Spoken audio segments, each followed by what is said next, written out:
Happy New Year, and thanks for being here. This is the IAM, or the Inventors Association of Manhattan.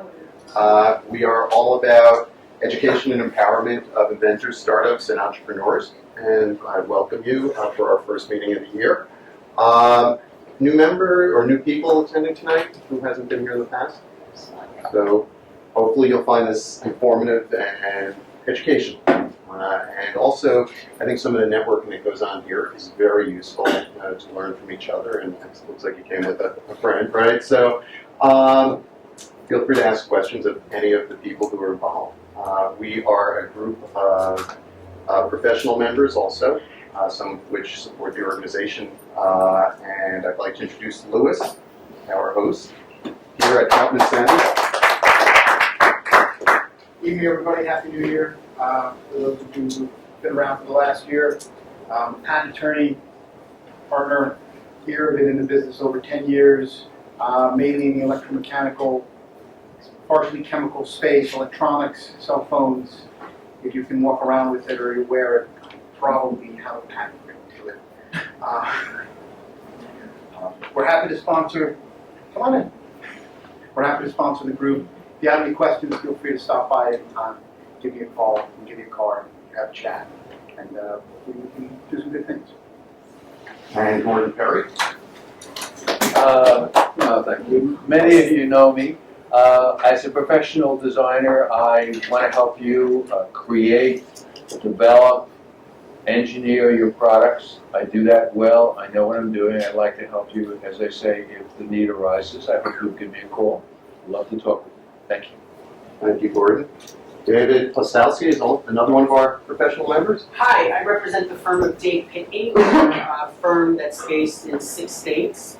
We have 10 offices. I work out of the Parsippany, New Jersey office as well as the Times Square office. I'm not just a patent attorney, but I'm also an intellectual property attorney, so we do everything: trademarks, copyrights, patents, licensing. I know quite a few of you here, but really what I wanted to let all of you know is that we don't charge, we don't do consultation fees or anything like that, and most of you have been asking me that. So please feel free to call us about anything. We cater to startups and entrepreneurs and solo inventors and stuff like that. We have very affordable pricing and deferred fee structures and stuff like that. So I'd be happy to help anytime. So, thanks. Thank you, David. And I'm Bruce, I'm president of the organization. I also operate a company called MCI Products Group, which specializes in helping companies figure out thoughtful paths to get to market, basically help you decipher out a good idea into a good business. So a couple of things. Our meeting tonight is going to have our speaker, Jeff Goldberg, who is who's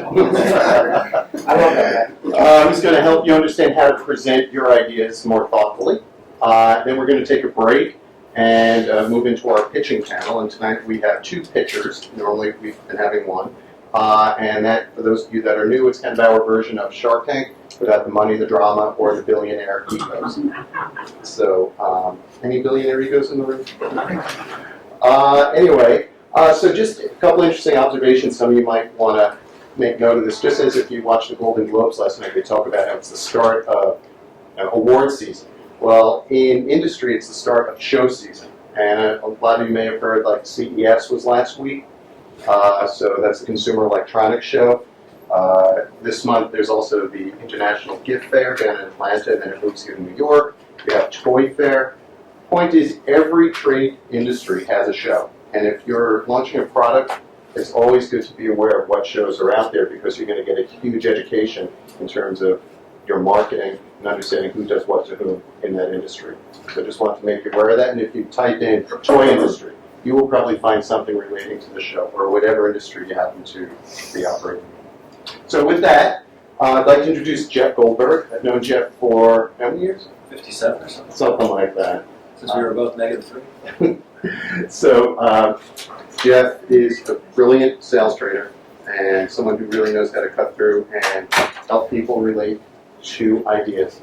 I don't want to take away any of his presentation, but I thought he'd be a great value to our group. And with that, Jeff, please, welcome to IAM. Thank you. I'm always curious when people applaud at the beginning, because what if I stink? You take it back? So I'd actually, before I get started, I'd like to make a couple of quick observations. First, I want to be honest and let you know that about an hour and 3/4 ago, I was panicked as I called Bruce from Long Beach because I left my home much later than I wanted to. I said, there's just no way I'm going to be on time. It's absolutely impossible. You got to tap dance or something until I get there. And the gods of traffic were watching me today, and I actually did make it on time, so I'm thrilled about that. The second observation is I really didn't expect a group of inventors to look like this. I had Caractacus Potts in my head. Nobody gets that reference. Chitty chitty bang bang, Dick Van Dyke. Yeah, you know, somebody with wild Einstein hair, and you all actually seem pretty normal, except for you. I'm not sure. No, just kidding. Yeah. And the last thing I want you to know before I actually two more things. One is I'm going to talk about pitching, but I'm really going to talk about sales because that's what I know. And when you are pitching, you are selling. And finally, normally I have a monitor in front of me so that I don't have to show you my back, but I don't know what my crack team put in this presentation. And by the way, when I say crack team, I mean they sit in my office and I think they're smoking crack half the time. But occasionally I am going to have to show you my back and look at my own presentation to make sure I'm in the right place and actually tell you what you need to know. So let's see what they gave us today, and we'll take it from there. So congratulations, I'm giving you a promotion. You're inventors, and I'm sure some of you have other jobs, but you're actually in sales. In fact, you're nodding your head because I'm right? Oh, thank goodness. Yeah, we're all in sales all the time. We're constantly selling. Everybody's selling. I don't care what you are in your company or if you don't work for anybody else. We're all in sales. My lawyer friend is nodding his head. Yeah, lawyers have to sell. We're all constantly selling. You ever want your kids to do anything? You ever want your wife or husband to do anything? We're selling constantly. It's just a non-stop thing. Unfortunately, the word sales and selling, I don't even need to finish the sentence. You're already nodding. What am I going to say? You know it. Yeah.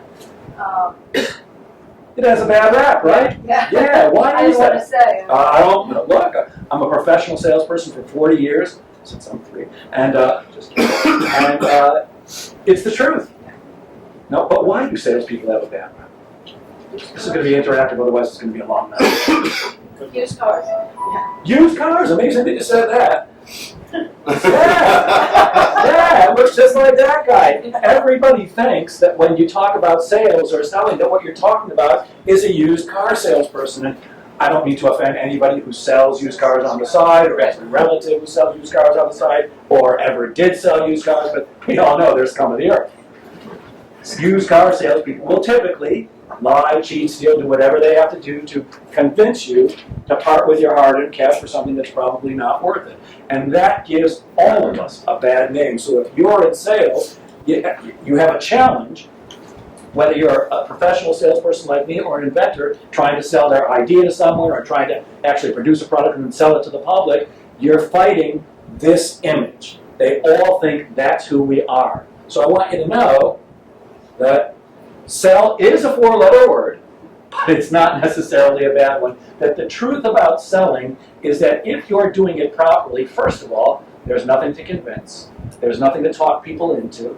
There's nothing to do anything other than have a conversation with people that ends up with them choosing to do business with you. You guys get that one? It's an important distinction. If you think your job when you're selling or pitching is to convince, persuade, or talk somebody into something, you're wrong, because here's the fact. None of us is good enough a salesperson, including me, who's not only a professional salesperson for 4 decades, I train other people how to sell. None of us is good enough to talk anybody into anything that they don't want, don't need, or can't afford, unless you're willing to lie, cheat, or steal, which I'm not. Yeah, so we need to know that we need to understand that people do have a bad rap about sales and a bad impression of it, but we don't have to act that way. In fact, I think it might be useful to give you my definition of selling. I think it tends to relax people. So sales is not about convincing, persuading, or talking people into things, but sales is simply a conversation or a series of conversations leading to help the other person or people choose to do business with you. Get that one? Choose to do business with you. Now, the reason I like that definition so much is because it takes the pressure off of me, the salesperson. See, if I think I've got to talk you into something, I'm automatically on edge, because I know that if I have to talk you into something, you're going to resist it. Because when you push, what happens? What happens when I push against you? You push back, exactly. Whatever you push against resists. So I want to break down the barriers in every sales pitch that I have. and I want to turn it away from a pitch, and I know in your world you're looking to make a pitch, but really I want to make it into a conversation. My goal is always to do a couple of things. One is to have it be very conversational, very easy, and very friendly. And I just want to help the other person do what's right for them. So if it's right for them to invest in your product, that's what you want to help them do. And sometimes, by the way, it's not. Sometimes when I go on a sales call, I discover I'm not the right answer for whatever their problem is, or whatever their need is, whatever their challenge is. I also have to understand that I can't do business with everybody. Now, I'd love to take everybody's money and help them do whatever they need to do, but the truth is, I'm not right for everyone. So one of the things we want to do if we're going to put on our sales hat, and I don't mean to insult anybody, but I'm going to call you salespeople for the rest of this conversation. When you put on your sales hat, your goal, your deep inside, your come from is what I call it, has to be, how can I help this person do what they want to do? How can I help them do whatever they're trying to do better? And when you're on their side like that, when you're truly trying to help them, it comes across, as opposed to when you're just trying to take somebody's money, or in your case, get somebody's money. Does that make sense? Good. Even though you walked in late, you still got it. Great. So some salespeople are still rip-off artists and are still used car salespeople, and they give us all a bad name. And one of the things that I find helps all of us get over that easily is to use what I call the George Costanza method. And what that means is you don't want to be the typical salesperson. Because when we think of the typical salesperson, it's that used car guy with the big rings and all that other stuff going on. And one of the things I teach professional salespeople when I work with corporations like Siemens and Citibank and Cisco, and they all seem to start with C's and S's, right? I teach them in any given selling situation, think about what would the typical salesperson do here? And then do exactly the opposite.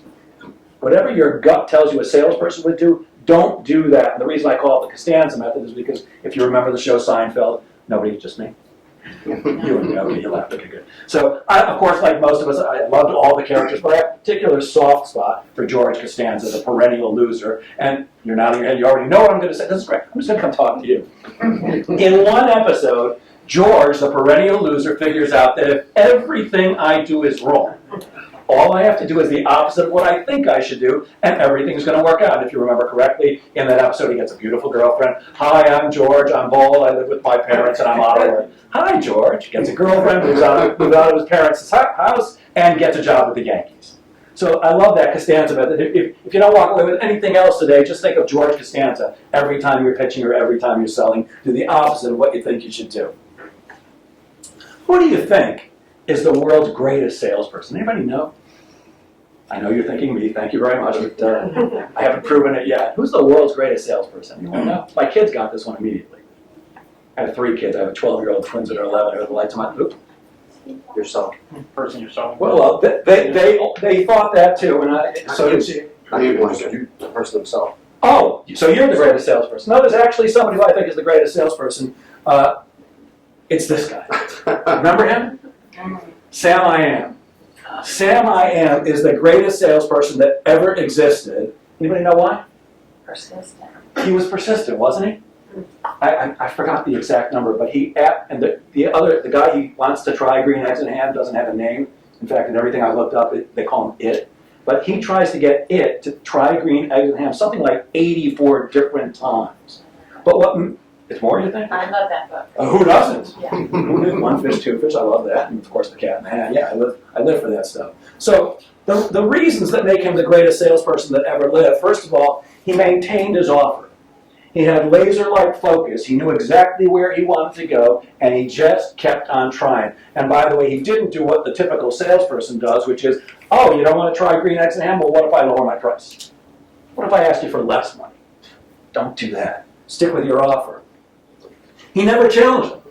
He never said, why the hell don't you want to eat green eggs and ham? He just kept on pitching and pitching and pitching, gently asking him. Would you eat them in a boat? You could probably do the whole thing, right? Yeah. Would you eat them in a moat? He continued to build value, and that's exactly what you're talking about. You can eat them on a train, you can eat them on a plane, you can eat them in a house, you can eat them with a mouse. He just kept on going with more and more reasons. And that's important to understand, because most people, when they're selling, think it's all about what? Anybody know? The price. Most salespeople think it's all about the price, and most customers think it's all about the price. In fact, I can tell you that in most organizations where I walk in to do a training program, one or more programs, there's usually somebody who comes up to me and says something like this: "Hey Jeff, if they would just lower the prices, I could sell more stuff." Duh. Of course, if we lower the prices, we can sell more stuff. But that's not what it's about. And in almost no instances, of course there are some times, but in very few instances, it's really not about the price. If it was all about the price of whatever you invent and try to sell, then if it was really all about the price, we'd all be, how many of you live in Manhattan? Oh boy. So there's these things called cars, which some of us own when you don't live in Manhattan. Of course, I used to live in Soho for 5 years and I didn't own a car either. But most of us, if it was all about the price, would be driving 1975 Honda Accords. And you know why? Because you can pick one up for $300 or $400. A Honda runs forever. You could buy a car from 30 years ago, 40 years ago for $500, $400, something like that, and it does the same job as a $200,000 Lamborghini like the one that Bruce drives. Okay, he bought the cheap one. It was $180,000. Yeah, it takes you to the exact same places, and usually it takes you just as fast, because I don't know about you, Bruce. You often get to go 140 miles an hour on the Long Island Expressway. Absolutely. No. But it's not all about the price. Here's another quick example. I don't know if they have them in the city, but out on the island there's a store called Caraco.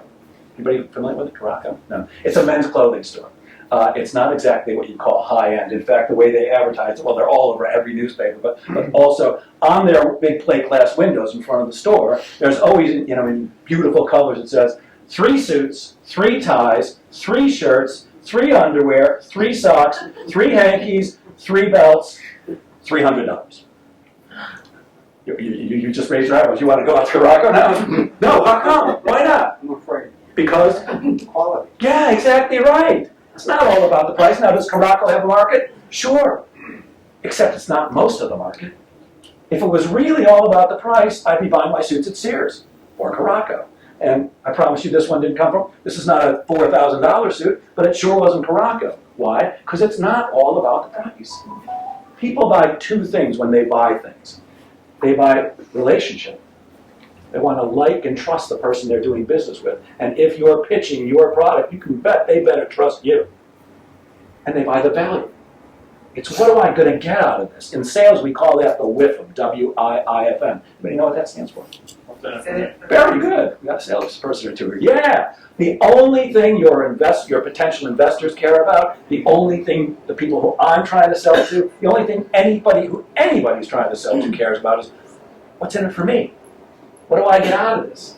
See, I said it's about relationship too, and it is, but I can promise you that even my very best clients who've been using me for years and years and love what things I do for them, I promise you that they'd rather I paid them to do my job.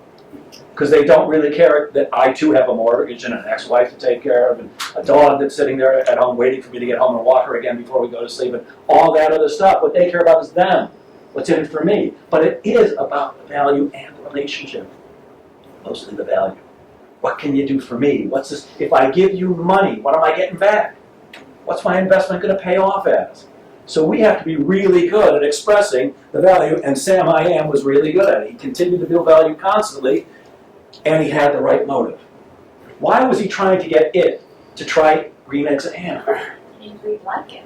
You're so good, exactly right. Yeah, I'm taking you everywhere I go, just sit right in front all the time. Yes, exactly right. He knew that if he just tried these gross-looking eggs with some green ham, that he would like it. He had the right intention. His intention was not to rip off it. His intention was not to make $1 million on it. His intention was, I know you're going to like it. Just give it a try. Just give it a try. Hey Jeff, I think what's interesting too about that, you Tell me. didn't say once in any of that, trust me, you'll like it. It's not about once. Because you know how you develop trust? Anybody know how you develop trust with somebody else? What'd you say? Can I just hug you? Yeah. You want to say it louder? Prove it. Oh, I can't hug you? Yeah, you prove it. In order to develop trust, you be trustworthy. Yeah. Saying trust me is useless. You got to be trustworthy, so you've got to prove it every day. Absolutely right. So, most of us have heard this one. You like my computer mouse picture? Isn't that great? I found that today for you. Yeah, so most people have heard, if you build a better mousetrap, the world will beat a path to your door. That ain't the way it works. And there's our host saying, you're absolutely right, Jeff. Yeah, that's not the way it works. Build a better mousetrap, market your rear end off, and sell the hell out of it, and that's how the world is going to beat a path to your door. In fact, they're not going to beat a path to your door. You got to beat a path to their door.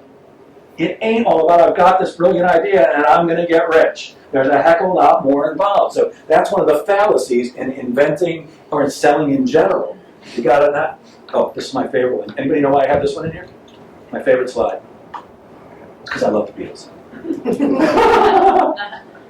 So, Reid Hoffman, one of the co-founders of LinkedIn, who, sure, heard, yeah, LinkedIn, me too. So he said there are a few things, because I'm not an expert in the world of investing or pitching an invention or an idea. So I looked up what somebody who actually is an expert said, and he had some very, I thought, very sane and very simple ideas regarding what you have to include in a pitch or what you have to, your mindset should be. And the first one is you have to open with your investment thesis. What is it that they need to understand? What do they have to believe in order to part with their hard-earned money?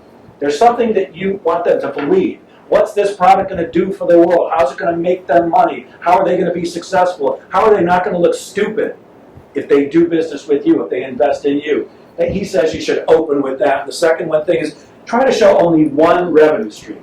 He says that often potential people who are looking for investments show a lot of different revenue streams because they think that more is better. It actually confuses investors. What they're looking for is solidity. What they're looking for is something they can count on. They actually see it as a red flag when you're showing too many revenue streams from this one product. He said, sidle up with a successful company. That's it. Those are his words, sidle. I don't know who says sidle anymore, but we all know what he means. And that you should try to pitch by analogy, meaning try to take what you have to offer and compare it to some other successful company, because what that does is it gives them confidence. You know, my mousetrap kind of reminds me of Google. I don't know if you've heard of it. We have that on Long Island. It's this cool thing. And because in their mind, they're thinking, oh, well, Google's reasonably successful. And maybe if I invest in this invention, it'll be successful too. He says you should expose your risks early. This is a big problem with salespeople. In salespeople, we call a challenge or a problem an objection. So we're pitching something or trying to sell something, and the potential customer comes up with a reason not to buy it in sales. The technical term is objection. And most salespeople don't want to bring up any possible problems, because why should I put it in the prospect's mind? If they're not going to think of it on their own, why should I bring it up? Well, here's why. Because most people are not completely stupid. Especially the people who are going to hand you over hundreds of thousands, perhaps millions of dollars. They're usually not complete morons, once in a while, but usually not. And they're going to think of all the potential pitfalls, believe me, before they hand over their hard-earned cash in your company or to buy your product from you. So the smart move is you bring up what you see the challenges are before they have a chance to even think of it, and of course tell them, here's how I've worked that out. Here's how, even though we know that pitfall exists, here's how we're going to get past it. We've been thinking. We didn't just sit in our little inventors, where do you invest? Your little inventor's office and say, okay, I got it. You actually thought this thing out. He thinks that's very important. Is there another name for where you invent things? Garage. The garage. So are you Hewlett or Packard? Or Gates or so many. And finally, every investor is not necessarily the right investor. It's like in online dating. Not everybody's right. I don't know if anybody else has experience with that, but I have plenty of it. Boy, can I tell you stories, but we'd be here all night long. So what you're looking for is the right match. Somebody who feels right for you and who you're right for also. You're looking for a good fit, not just somebody's money. And he says a good way to take a look at that is, are they beating you down or are they being constructive during the process? Somebody who's beating you down from the get-go, probably not right for you. So you're looking for the right investor. Question? Comment? Just mumbling? Okay.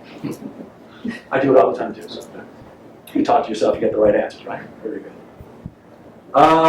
Okay, so you like that picture? That's one of my favorites. This one too, the guy with the underwear. So one of the things that you have to be able to do is have a good, what's called an elevator pitch. This is not your pitch that we necessarily use in front of a team that might invest in you, but you do have to have what's called an elevator pitch, or a brief commercial. It's also known as a 30-second commercial. Does that not track for anybody? You guys know what I'm talking about? So it's a very quick way to express, here's who I am, here's what I do, here's what I've got. You might be interested in actually getting together and meeting with me and talking about that because we're looking for investors. Now, it says you never know because the truth is you do never know. It's one of my favorite phrases. You never know. That's why I go out on almost any blind date. You never know. They don't always work out. I understand that. That's laughter and recognition. But you never know. But you never know who you're talking to that might be, or who you're getting into an elevator with that actually might be the right person for you. So you've got to be prepared because you don't want to be standing there like Luke. Oh, you can't really see that, can you? Luke Skywalker saying, so, and Darth Vader's going, so. Because you get into an elevator with the right person and you just go, so, you're blowing a potential opportunity. One of the things I always advise salespeople do is they have to have their elevator pitch down. By the way, it's called an elevator pitch because you get on the elevator. If I get on the elevator at, I don't know, the Marquis, the Marriott Marquis, and I press 30 and Bill Gates gets on and presses 31, I've got maybe 30 seconds to grab Bill Gates' attention, and boy, would I like to grab Bill Gates' attention. So you've got to be prepared with your elevator pitch. Your elevator pitch for investors has got to build confidence. And I mean that you really got 30 seconds. Most sales experts agree that an elevator pitch should be no more than 30 seconds. I'm going to say 30 seconds to a minute. Tops.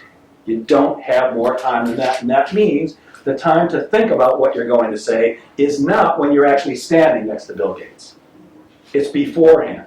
I used to dance competitively. I know I'm aged in the age of disco. And my partner used to say, you don't rehearse on the dance floor. You rehearse in the studio so that you're ready when you get out there when the judges are watching. So you've got to be prepared with your elevator pitch. So here are some things, if you're taking notes at all, you might want to write these down. These will help you put together your own elevator pitch. You want to be able to answer these questions. What is it that we're actually selling? What is it that we're actually going to be selling? What is my invention? But the thing that I want you to consider is that in sales, what salespeople usually do is they say, I sell advertising, or I sell sales training, or they say whatever the name of it is. It's not actually true. Sales training is not actually what I sell, or sales consulting. People who sell advertising, and I just love to use that example because about 15 to 20% of my business comes from organizations that sell advertising. Advertising salespeople don't really sell advertising. I know that sounds ridiculous, right? Confusing? Anybody know what advertising is? It doesn't sound ridiculous. Good, I love you. It's two ladies in the corner. It's great. So what do advertising people sell? Any idea? New revenue. Say it again? New revenue. Good. What advertising salespeople sell is the doorbell ringing, is the cash register ringing. That's what they're selling. They're not selling advertising. Advertising is the vehicle that gets them there. I don't sell sales training. What I sell is increased sales. I sell more appointments with decision makers. I sell a shorter sales cycle. I sell more business more profitably. My hunch is that my customers, the people who actually hire me and put me in front of their sales teams, could not care less, other than from a human resources and a terrible picture in your mind standpoint, they couldn't care less if I stood on my head naked, whistling Dixie all day long, as long as at the end of the session, their salespeople got more appointments with decision makers, had a shorter sales cycle, and closed more business more profitably. So one of the things we have to understand when we're trying to figure out what we sell is not just what the name of it is, but what's it do for people? How does it help them? You're always coming from how can I help, or what's my thing going to do to help? That's where we start. The second one is, why would people want to do business with us? Why would people want to buy this thing? If you can't express it to potential investors, certainly in an elevator commercial, a brief commercial, an elevator pitch, how are they going to get it? You've got to be very clear as to why somebody's going to want this thing. I've already forgotten your name. I apologize. Your first name? Tom. It's not just you, Tom. I promise you. Way too much drugs in the 60s. And last night, I'm just kidding. Why would people want to do business with us? You got to be able to express. Oh, Tom was telling me that he's got. Can I say it? A product that the cord automatically winds itself like on headphones. Anybody else have an issue with headphones? Because every time you go for your headphones, it's like I put it in the drawer and it magically finds. Oh, we're really going to piss off Jeff. There you go. It's a rat's nest. I don't know why that happens. Maybe Tom does. But yeah, I'm interested in that. What's that going to do for me? Why would I want to do business with you? Because I don't have to hassle anymore. I don't have to be in my car and driving with one hand, watching the traffic, and also trying to untangle it so I can give my headphones to my kid who forgot to bring hers so she can listen to her iPod or Walkman or whatever that she's listening to. What makes us different? What makes us better? If we can't differentiate between any other similar product, then how is a potential investor going to get it? We have to be really good when we're in sales or when we're looking for money at saying, here's why people are going to want us. Here's what makes us different. Here's what makes us better. And by the way, when you're expressing what makes us different or what makes us better, it can't be those guys suck and we're great. In sales, we always say you never want to put down your competition. You don't knock the competition. You talk about why you're great and you're implying that they suck. That's a technical sales training term, by the way, suck. I love it. And finally, and this is my favorite one, even though we may not end up being the least expensive option, here's why people are going to want to buy from us. It's not all about the price. If it was all about the price, nobody would ever buy a Mercedes. Anybody own a Mercedes? Want to admit it? Bunch of 1975 Honda Accord owners here? Okay, good. When your invention hits, that's when you buy the Mercedes. Beautiful. So, there's a couple of things about an elevator pitch that are absolutely crucial. First of all, it has to be crystal clear. So there's a technique that we sometimes use in sales where we'll say something that's absolutely designed to get the other person to say, I don't think I quite get that. Can you expand on it? Because we want them to draw more information out of us. It's better if they ask us for the information than if we just dump it on them. Your elevator pitch is not that time. Your elevator pitch has to be immediately understandable. We don't want them asking any questions about the elevator pitch. They got to understand it completely. The second thing, the last thing, it's got to be an aha moment. They got to go, I got it. I completely got it. So if you look up there, when I'm meeting, well, an elevator pitch in sales is really used for two things. I use it in my networking, when I'm networking with people, because what do you want to know when you're networking with people? What do you do? What do you got? So you got to be able to quickly get the point across. And of course, during the sales process, the way I teach the sales process, people have to use their elevator pitch in order to gain the right to ask questions. So I tell people, Jeff Goldberg and Associates is a sales consulting and training firm. We help companies like you, individuals and organizations, bring about measurable and sustainable sales improvement. Now, the reason that's such an important phrase is because it resonates for the people that I'm talking to. The people that I want to sell or the people that I want to network with so that they can refer me out. I want to give them something that they can easily memorize. They'll stick in their heads because in networking especially, the goal is not, if this was a networking group, my goal would not be to sell you my services. It's to get you to understand what I have to offer so well that you can go out and tell the world about it. You become my sales team. And in order to do that, if your brief commercial is too complicated or too hard to remember, it's useless. And I only learned that through experience. I wasted a lot of time saying the same thing for years and years and years. Here's what I do, until somebody finally came to me, Diane Parker, you know her, right? Yeah. She came to me and said, what is it that you say about yourself? I said, Diane, you know me for like 8 years. We've done work for each other. How do you not know? She goes, I can never remember it. And I realized that even though it clearly expressed exactly what I do, it wasn't useful. Measurable and sustainable sales improvement. It's a couple of words that sticks in people's head. So you want to make sure that your elevator pitch is easy to understand and easy to memorize. There's a great book called, hold on, The Microscript Rules. I actually got it, thank you. Psychically, I got it. You've been helping me so much the whole time. The Microscript Rules. It's all about how to write an easily understandable elevator pitch. Great book. Bill Schley is the author. You can probably pick it up used on Amazon for $5 or $10. Another thing that's important, often overlooked in the world of selling, is the act of listening. Listening. So when you are in a sales situation and you're pitching, one of the things that's often forgotten is the art of listening. And we want to be really good listeners. The truth about selling is that if you ask the right questions and listen properly, listen actively to the answers, your prospect will tell you everything you need to know in order to help them choose to become a customer. Again, that goes against the traditional thought about selling, which is my job is to convince you. It's really not. In fact, here's what most people think sales is all about. Sales is all about giving a great presentation and a strong close. You ever hear that one? Got to be a good closer. Been selling for 40 years, and I know I could give you 20 closes off the top of my head. None of, by the way, which work. All trick closes that don't work. The 3 devil close, the assume close, the puppy dog close, the Ben Franklin close, my favorite, which didn't work when Ben Franklin was alive and doesn't work today. But you don't need trick closes. You just need to be straight with people. But listening is an overlooked art. So most people think that selling is about pitching and closing when it's really not. In fact, all great salespeople, and you don't necessarily need to become a great salesperson, but it's important to understand that all great salespeople have three characteristics in common. One, they're always the best question askers. They're great interviewers. They understand that they need to find out from their potential customer or potential investor, what is it you're looking for? What are you trying to accomplish? Why just come and pitch and pitch and pitch? It may be falling on deaf ears because I don't know what you want. So they're great question askers, they're great listeners, which most salespeople are atrocious at. We salespeople, we don't want to listen. You know what we want to do? We want to talk.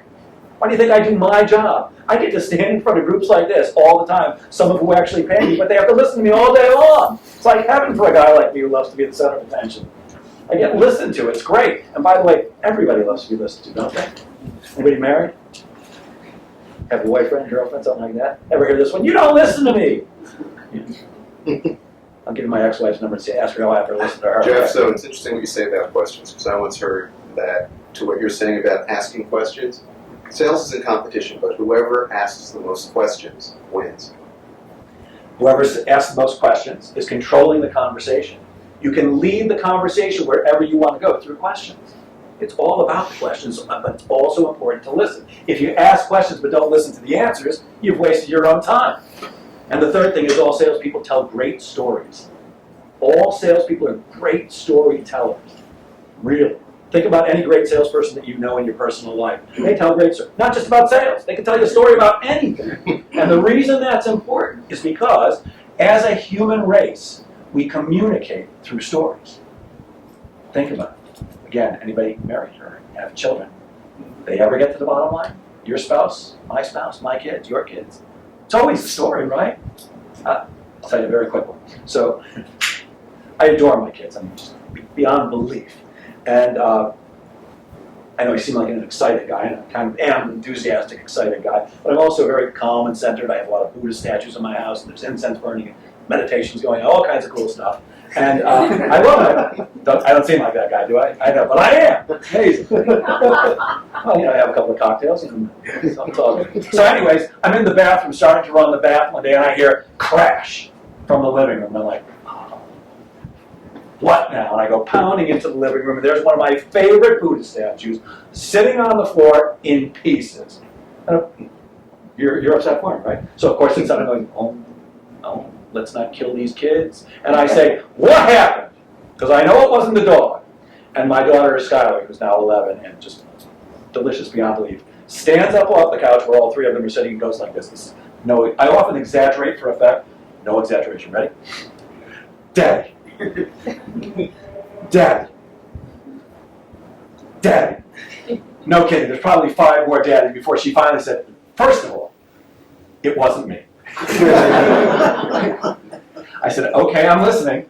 Well, and then she proceeds to tell me a story which lasted, I'm pretty sure it was at least 8 minutes, about how Avery, my other daughter, got up off the couch and Zachary decided to get up and chase her. And they ran around the room and they ran to the back of the house and then they ran through the kitchen and then they ran through and blah, blah. And eventually Avery tripped, Zachary couldn't grab her and she hit the statue by mistake, and that's how, it wasn't me, Daddy, and that's how it broke. Long story, when all she had to do was say, Avery tripped. But that's not who we are. As a human race, we communicate through stories. So if we're going to be effective in our pitch, if we're going to be effective in any sales interaction, we too have to tell stories because that's just the way it works. People respond to stories. Stories suck us in. Why do you think you can go to the movies and sit there for 2 hours without having to go to the bathroom? Well, now, not at my age anymore. But you can sit there because you're engrossed in the story. I went and saw The Wolf of Wall Street a week ago. 3-hour movie. Now, by the end, I actually was, okay, please, I'm loving this movie, but it's got to be over any second now, please, Lord. But it sucks you in. We got to tell great stories. We've got to be really good at it. So, oops, sorry, I don't know how that happened. So let me just share with you the difference between active and passive listening, because there's 2 types. Passive listening is what most of us do most of the time. And I guess one of the best examples I can give you is when my mother calls me. I love my kids, and I love my mother too. She's 83 years old. She lives in Las Vegas. She's a hooker. No, she. But she calls constantly to check up on me No. What you want to know about? Of course she wants to know about what did Avery do today, that little genius, and that little scamp Zachary, what did he do, and how's Skylar, and she asks question after question. It's the same questions every time, it's the same conversation anytime, and like you, I'm busy, and I'm almost always I work out of my house, so I'm sitting in my office, and it only takes about a minute and a half before I'm talking to my mom and reading email. And can you listen and read email at the same time? Can you really multitask? Not really. If you understand the way your brain works, you can really only focus on one thing at any given millisecond. Multitasking is a farce. Well, I actually have figured out how to multitask. I figured out I can travel and sleep at the same time. When you get on a plane, I can do that. But other than that, my mom almost always, after about a minute and a half, will go, "Are you reading email?" Yeah. Doesn't help the relationship. She doesn't feel special. I'm probably mumbling to whatever she asked me about the kids. And it's just not serving the purpose to further the relationship. That's passive listening. It doesn't work in sales. It's certainly not going to work with your potential investors.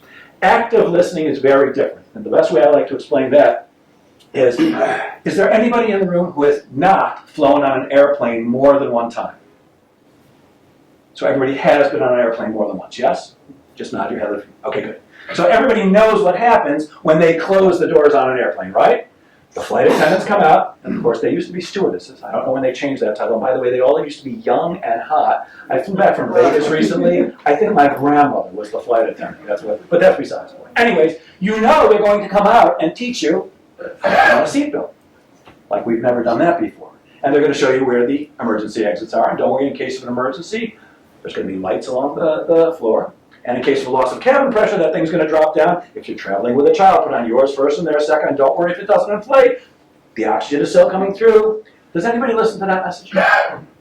Nobody? Me either. I travel. I could get up and do it, couldn't I?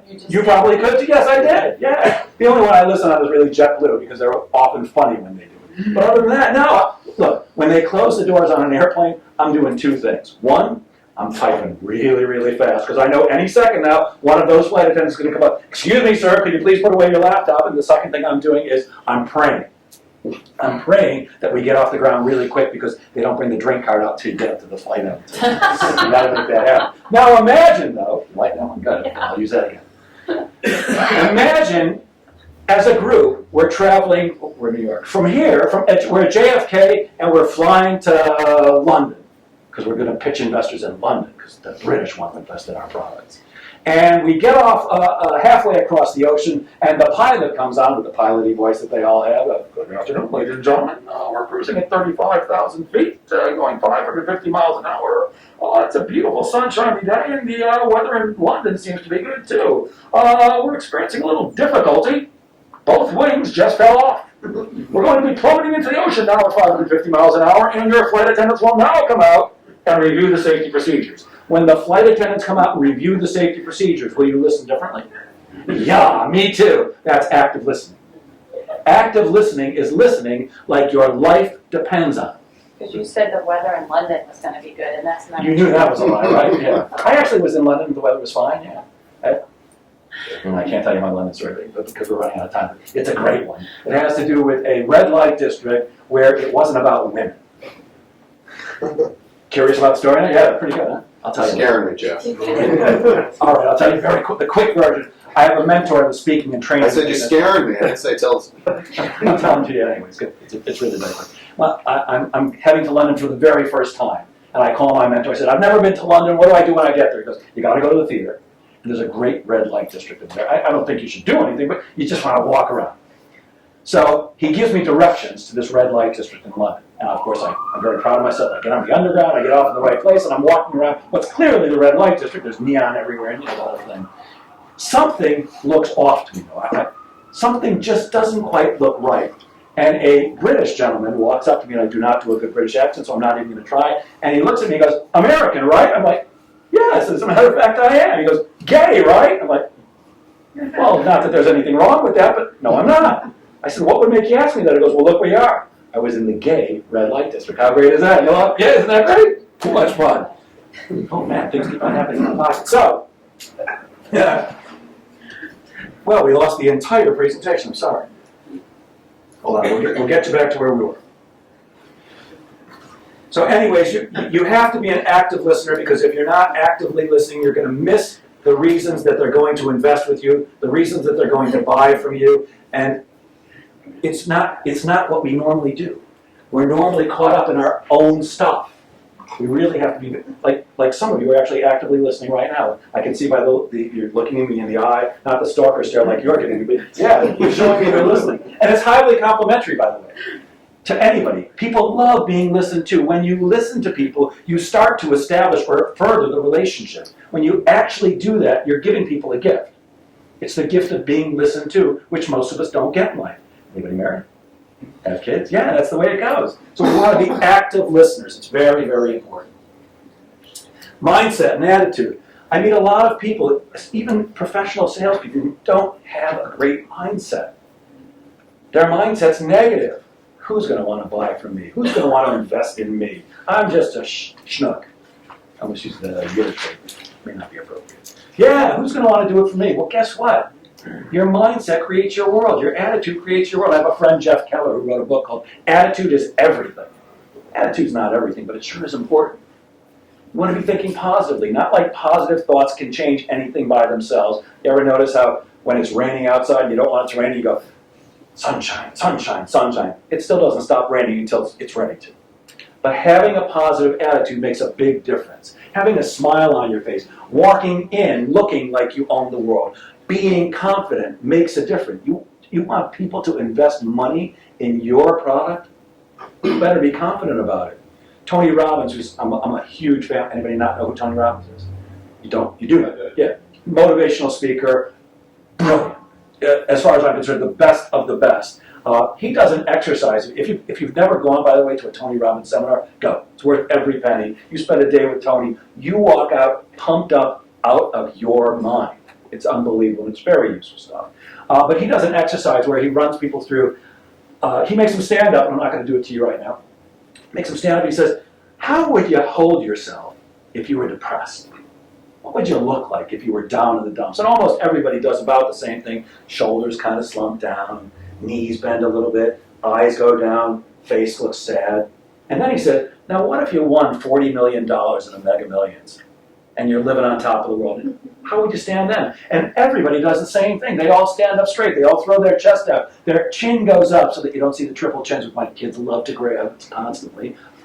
Brats. But yeah, you actually hold yourself differently when you're feeling confident. Your mindset creates your world. You actually want to do things. Anybody know what creative visualization is? No? A couple of you. Yeah. You want to use things like that. I don't need to get all hairy-fairy and metaphysical on you, but you want to use that stuff. One of the things I do before any sales call, and I would suggest you do before any pitch, is visualize the outcome happening the way you want it to happen. When I go on a sales call, as I'm driving, I close my, no, not, I do it before I leave the office, or when I'm sitting outside in somebody's parking lot. I actually do close my eyes, and I visualize myself walking in, shaking hands, and then,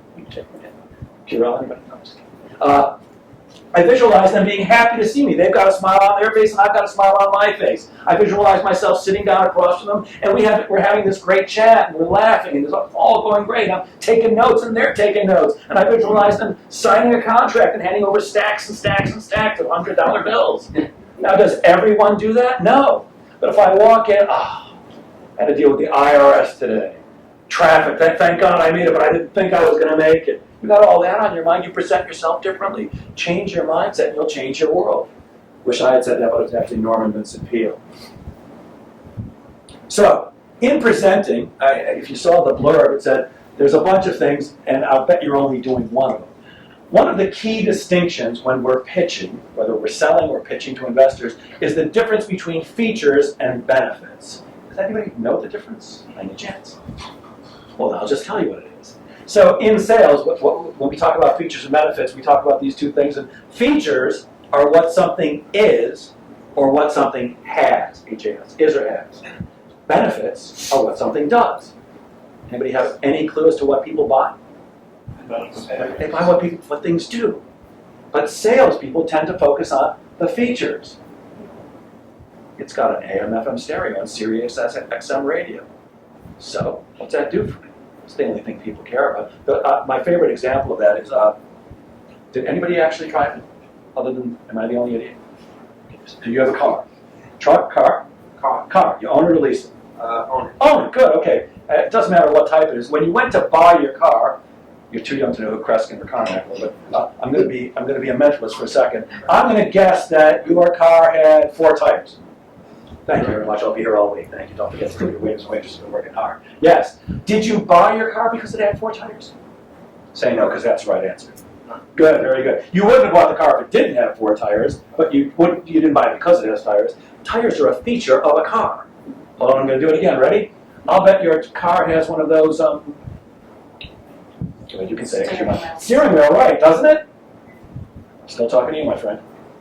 I'm sorry. Yes, you blew the hole. Yes, of course. And did you buy it because it has a steering wheel? You did. You bought your car because it has a steering wheel? No. Again, you got it right. There were only 2 answers and you got it right that time. Good, okay. So yes, you would not have bought your car if it didn't have a steering wheel, but you didn't buy your car because it has a steering wheel. Now everybody watch this. Why did you buy a car? Not the particular model you bought. Why did you buy a car? I get public transportation. No. Well, actually, I take it back. That's part of it. Why do you take public transportation? To do what? Travel. To what? To get to where I need to go. Yes, exactly right. The benefit of owning, renting, or leasing an automobile is you get from point A to point B without having to take public transportation or ride a bicycle or helicopter or walk or anything else. The benefit. Now, when we're pitching, certainly we're going to talk about the features of what our invention has, but we also have to point out the benefits. Because nobody cares about the features. Of course, that's a gross generalization. Of course they care about the features, but what people really care about is the benefits. What's this do for me? What's this mean to me? And by the way, that's the easiest way to express the benefits of something. And here's what that means to you, and here's what that does for you, and here's how that helps you. And salespeople, traditionally, will not make the leap from the feature to the benefit. They discuss the features, and they figure that the person who's buying or investing will make the leap on their own. Not me. I never, ever make the assumption that the person I'm trying to sell to is going to make that leap on their own. Not that I'm insulting their intelligence. It's just that if they don't make the leap, what happens is I walk out going, damn, I gave a great presentation. I'm really good at this. Why the heck didn't they buy? Because they didn't see the value, because they didn't see how it benefits them. They didn't get the whiffle. You've got to talk about your features in your pitch and the benefits, and you've got to do it with enthusiasm. If I just stood up here and talked like this, you probably would listen to me very differently. Except I don't talk like that. Now, this is not an act, this is who I am naturally, but if it's not who you are naturally, you need to figure out how to kick it up a notch. Like Emerald, bam! People respond to enthusiasm, and enthusiasm actually, it's contagious. It transfers over. So when you're pitching, you better be excited, because if you're not excited, how are you going to get somebody to part with their money? Why should they be excited? You're the face of the company, aren't you? They want to know that you're on. But when it comes time to actually sell this to somebody, that you're going to do the job. And of course, you've got to make sure you include stories. Include stories about similar products and how this is better, how it's going to help people, what it's going to do for them, the stories that are going to be created out of people having your product. You've got to include stories. Okay, how are we doing on time? After. Good. So I'm going to run through very quickly what I teach salespeople in terms of how to sell. I'm not sure how much this has to do with pitching, but some of you, I assume, are also going to be involved with your company when your invention comes to life, and you may eventually have to sell it to someone. Maybe it's a store that's going to buy it, or maybe you're selling directly to the end user, I don't know. But I want to just give you a quick overview of what the sales process really looks like. Before I show you these 6 steps, and I'm going to do them all very quickly, I'll share with you what the typical salesperson does. Remember, we don't want to be the typical salesperson. But the typical salesperson uses a 4-step process. They have to open a meeting somehow, whether you're talking to people over the phone or in person. And the typical salesperson does it like this. Oh, you wear gray sweaters. I've actually got the same one. Banana Republic? Really? Mine too. I got the same sweater, yeah. So, or, oh, you like pictures of vases? Me too. You have hair? I have some left, not very much, okay. You got a watch with a silver band? Me too. You like kids? I like kids. You golf? I golf. Nice weather we're having. Thank God it's not 7 degrees anymore. Oh, you like swimming? We look for some commonality. The problem with doing that to establish rapport is it doesn't establish rapport. The goal of opening the meeting is to get that rapport going. Try to get something in common, except It's phony. Now, if you walk into somebody's office and you do happen to be a terrific golfer and love golf, and they've got, you know, a little putter in the corner of the putting green that, you know, shoots the ball back, and you really are a golfer, then you'd be crazy not to mention it. But all the phonies, here's my favorite one. When salespeople walk in and there's a picture of the family on the person's desk, they go, oh, cute kids, even though they look like monkeys. It doesn't work. It doesn't work. There's a better way. The second step is information gathering, asking questions. And of course, to me, that's where the sale gets made or lost. But most salespeople, when they're selling, they ask very few questions because they don't want to. Because they're looking to get to the important part, which is pitching. It's not even closing. For most salespeople, closing is like the icing on the cake. What they want to do is tell their story. And then, of course, they have to ask for the order. Now, in my process, what I teach salespeople to do in terms of opening rapport building is what I want to do is I want to show people I'm interested in them. And I want to get the other person to do more talking. Because they're going to like me better if I listen to them. So what I teach salespeople to do is ask this simple question. I'm just curious before we get started. You like that one so much it knocked you off your... I'm just curious before we get started, how'd you get to be the blah, blah, blah, whatever their title is. So for me, it's often the president of the company. How'd you get to be the president of the company? How'd you get to be the vice president of sales? How'd you get to be whatever you are? And I simply shut up and listen to them. I let them talk. I take up few notes. I look them in the eye. I actively listen. Are we best friends after they tell me their resume and where they went to school and all that stuff? No, we're not best friends. But they're feeling good because I'm not being the typical salesperson. I didn't just walk in and start pitching. I'm interested in them. When you're pitching, when you're selling, you have to remember you're selling to another person. You're not selling to their company. It's two people having some type of an interaction. You can't underestimate the importance of the personal relationship. Conversational information gathering, I'm looking to figure out one thing with all my questions. What makes sense to the person I'm trying to sell to? That's all I need to know. What makes sense to them? Now here's the great thing. What makes sense to your customer is whatever they're doing now regarding what you have to sell them, regarding what your invention is going to do for them. So in my world, I need to figure out what are you doing now about sales training? What makes sense to you? How are you training your people now? Did you ever use a guy like me? What were you going to do if I didn't call you? Questions like that, you have to be like a reporter. I ask questions, the general categories are, what do you do and who do you do it with? Where do you do it, when do you do it, how do you do it, and why do you do it that way? And of course, I want to know what they want to accomplish. When I know the answers to those questions, I know what makes sense to my prospect. And when my presentation comes around, which is the fourth step, it's going to sound like this. Well, here's what you're doing now, and here's how we can help you do it better. Here's what you're doing now, and here's how my invention can help you do it better. Because when you show people a better way, it makes better sense. And why do we want it to make sense? Because people do everything they do because it makes sense. You came here tonight when you could be doing other stuff because it made sense to come here. It may not be making so much sense anymore with me rambling on and on, but it made sense. You didn't wear a tie tonight. How come? Didn't make sense, right? Made sense to me. Not right or wrong, just made sense. Did you eat dinner yet? No. No? Didn't make sense yet. You hungry? Yes. It's going to make sense later, right? Yeah. Hurry up, Jeff, I got to get going. Okay, yes. The verification step is a step that's normally not done at all. And that's the simplest step to do. It's simply me feeding back the answers to the questions that you gave me.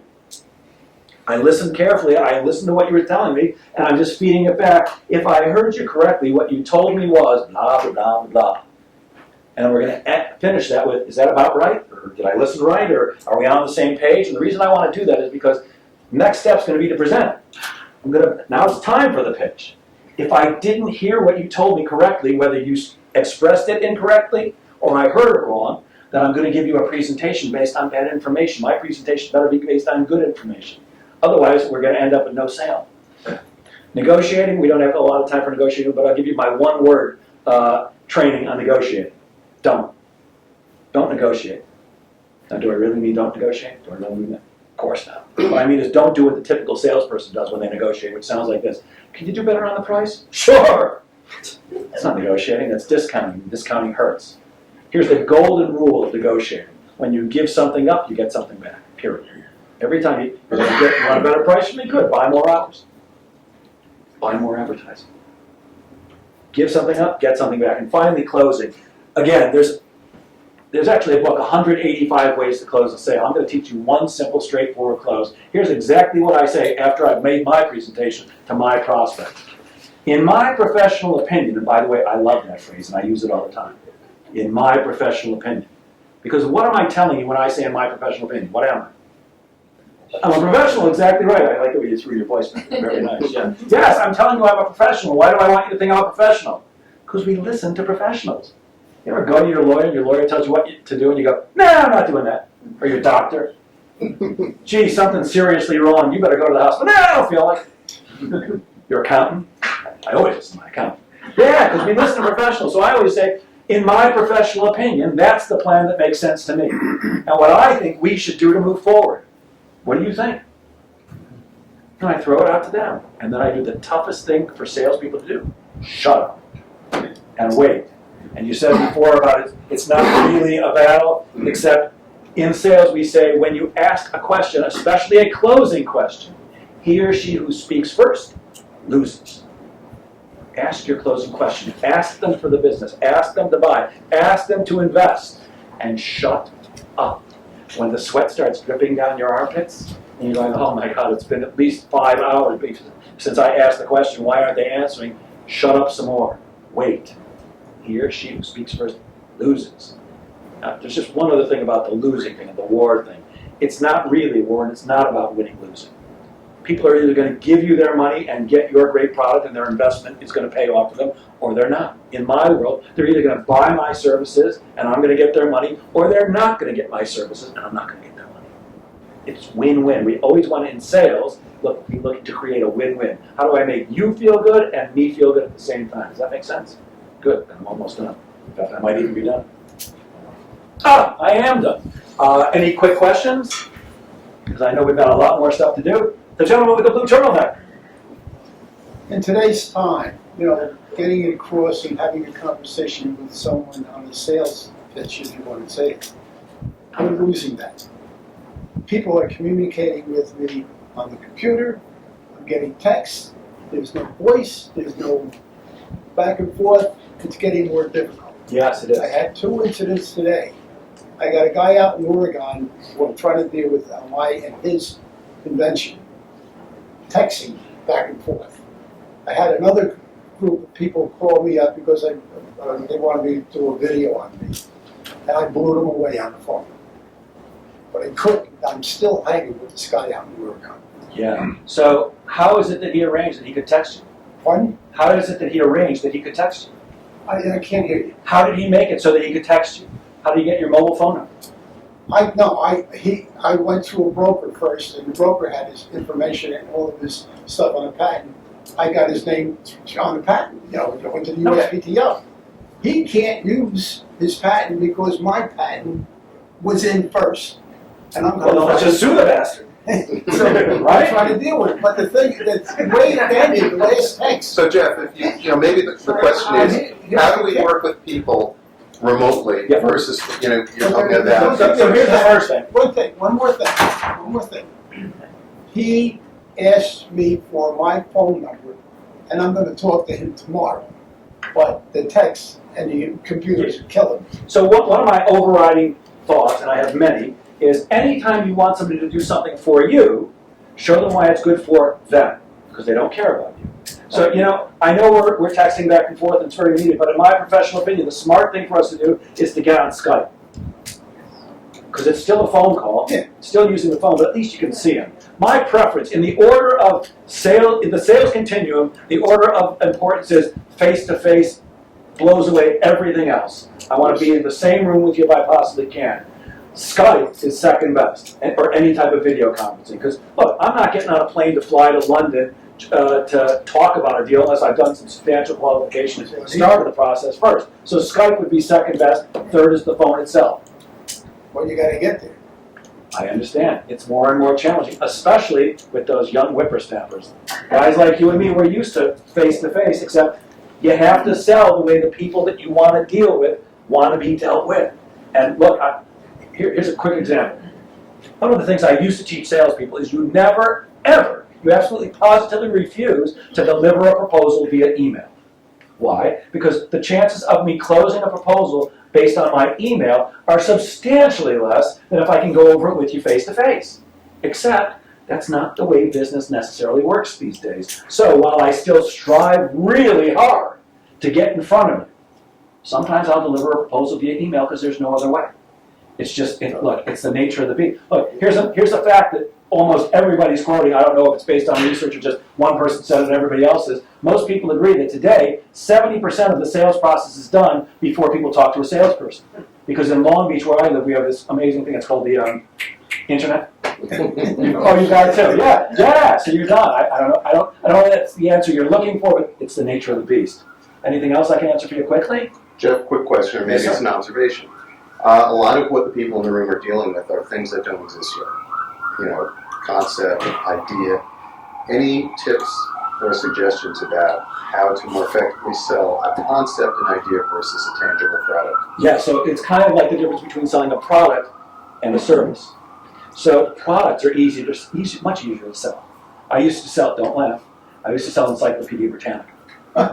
I asked you not to laugh. That's how old I am. There were still books. I used to knock on people's doors, no kidding. Do you have kids? Love to come and share about Encyclopedia Britannica. And an hour later, they would find out it's $1,900 for a set of books. And sometimes they buy and sometimes they wouldn't. It was much easier to sell Encyclopedia Britannica than it was to sell insurance.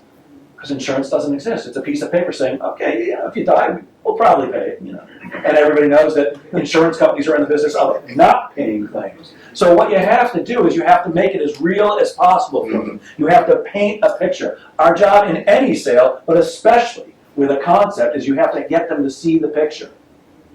See the picture, and you do that by using words. Don't think of a purple elephant. What are you thinking of right now? Yeah, of course, you have no choice. So when we're doing that, we've got to be very descriptive. We've got to paint colorful pictures. That's the only thing. And of course, that credibility. We've got to be building the credibility so they do trust when you say, it's just an idea, but here's how it's going to work, and you're going to love it. I'll leave you with a, well, I guess I won't leave you with a couple of thoughts. What I was going to tell you was my phone number is up there. So I've got cards for anybody who wants one. It's got my contact information on there. And the reason I give you that is not to sell you my services, because I don't know if I have anything for you. But I'll give you my number because I'm a big believer in what goes around comes around.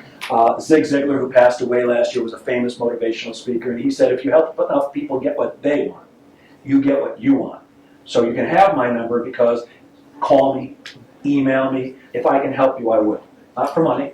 Now, I can't spend 6 hours a week with each of you on the phone answering your sales questions, but a quick question that I can help you with, it's my pleasure because I know I always get paid back somehow. Always. The final thing I'll tell you is this. Among the many things that I teach sales organizations is how to more effectively manage their time. Because it's a crucial thing that you have to understand. If you can't manage your time, you're not going to be an effective business person. Because I'm someone who teaches others how to handle their time effectively, I'm crucially aware, abundantly aware of the value of time. And I can't begin to tell you how much I honor and appreciate the time and attention you've given me tonight. I hope it did something for you, and I consider it a blessing. I thank you very much.